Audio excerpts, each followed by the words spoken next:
Warm greeting to all. This session we are going to discuss types of fixture. So already in previous session we discussed what are the types of jigs available. So now we are going to discuss what are the types of fixtures available.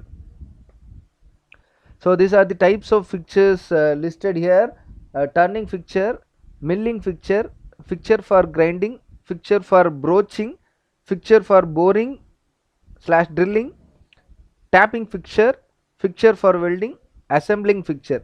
So these are the types of fixtures available during machining process.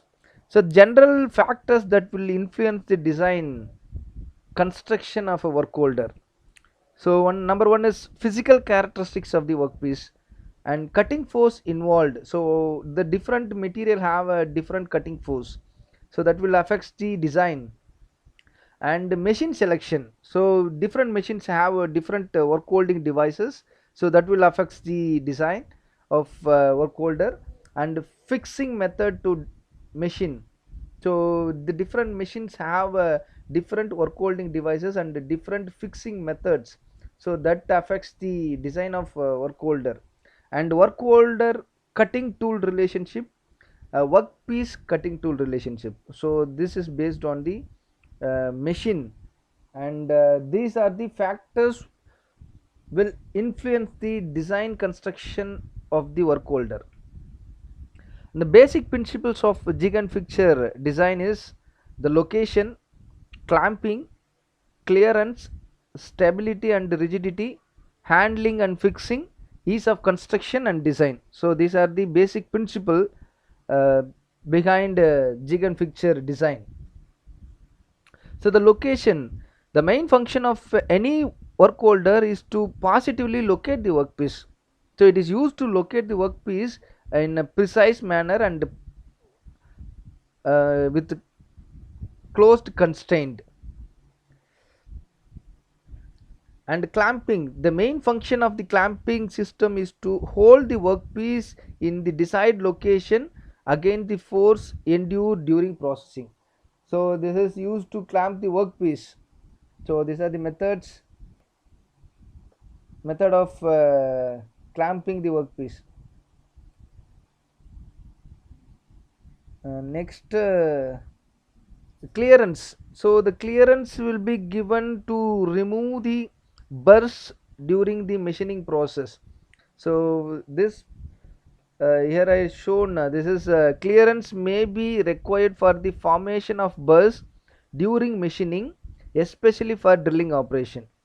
Therefore, burr grooves or clearance slots should be incorporated where the machining operation is likely to cause burring. So that is used to remove the burrs, the clearance. The design methodology for jig and fixture. So the 6 steps to be followed while designing of a jig and fixture: drawing interpretation, then size and shape of the workpiece, accuracy required, workpiece material, quantity required, the location and clamping forces surfaces. So these are the design methodologies for jig and fixture. So here we are going to discuss what is drawing interpretation.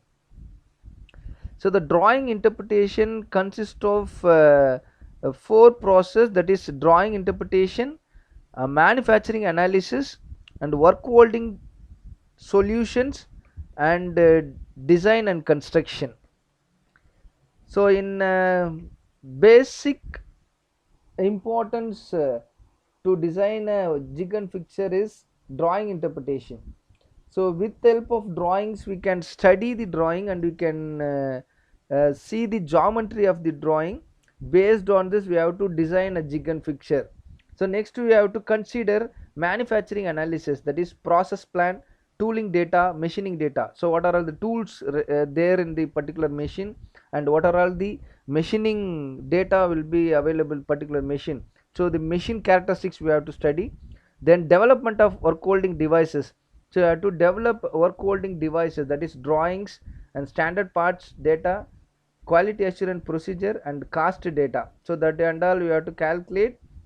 And design consideration, so the design and construction Finally we have to draw a layout diagram of a individual component of jig and fixture. Then detailed drawing has to be drawn, and that will be given for the manufacturing. So these are the steps to follow drawing interpretation to do design of jig and fixture. Thank you. Remaining things we'll discuss in the next session.